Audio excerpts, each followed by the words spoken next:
Howdy folks. So I finally got around to building myself the adjustable jig for making modules, FreemoN modules, at different angles. Mainly because I'm getting ready to do scenery, and these boards being attached to the top of my table is cramping my style. I can't get a flat enough surface to lay things out on, so those are coming off. These were set up originally for doing 4-foot just straight modules, but time's come to do something better, so I put together this little rig. So originally I had this shelf out of an old entertainment center. It's a laminated particle board with a nice top on it. It's very flat. And originally I just had drawn out, I don't know if you can see them there, but there's pencil marks. That's for my 22.5 degree for a 45 degree module. And I had just boards screwed on here, and we butted our face plates up against them at each end and built the modules that way. This gives me a lot more adjustability. So I've marked out and drilled holes for 90, 7.5, 15, and 22.5. So I've got 45, 30, 15, and a regular straight module.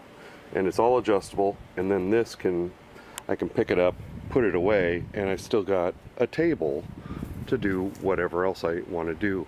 And if I need to, I can pull this stop brace off, both of them, and it's not going to risk getting hung up on anything. I'll just put these back in my toolbox till I need them again, and it should go back together really handy. So I'm going to make a little slideshow showing you how I built this, and then I'll make another video because I've got two 15 degree modules to build, and I'll show you how that goes together. So I started with some angle aluminum. This is stuff I got at Home Depot for about $5. It's 3/4 by 3/4 by a 1/16 thick by 36 inches long. I cut it to just over 17 inches. Normally I build 18-inch wide face plates or modules. I used the little scrap piece to make a stop for the end of the thing. Make sure you build them in mirrored pairs because they're going to work together. Then I clamped the two back to back and used a block to square them up, and I drilled a clearance hole for the 632 or number 6 screws that I'm going to use for a pivot. Notice that the pivot point is outside the stop, and I'll tell you why in a minute. While I had it all clamped together, I also drilled another hole to secure this other end. There's a picture of the 6x1/2 sheet metal screws. Then I used a 5/64 drill to pre-drill the hole in the shelf to mount the stops. I set the stop edge, the back of the stop, to 19 inches from the edge of my shelf, and drilled the hole and screwed it in place.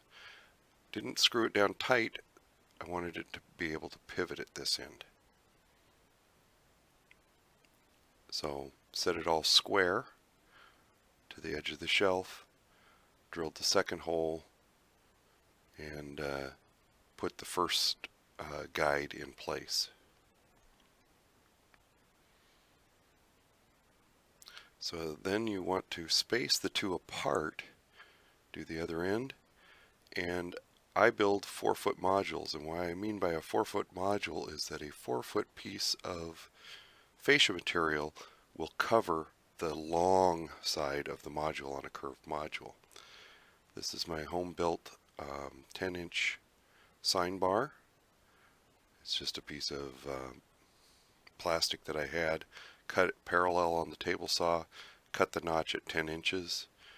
Went online, Googled sign bar. There's a handy little program. You can put in any angles you want.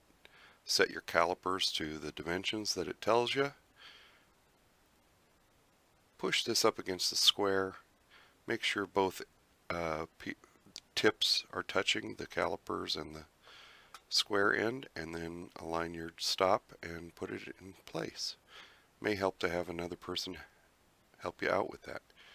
So you just do that for each of the angles that you have.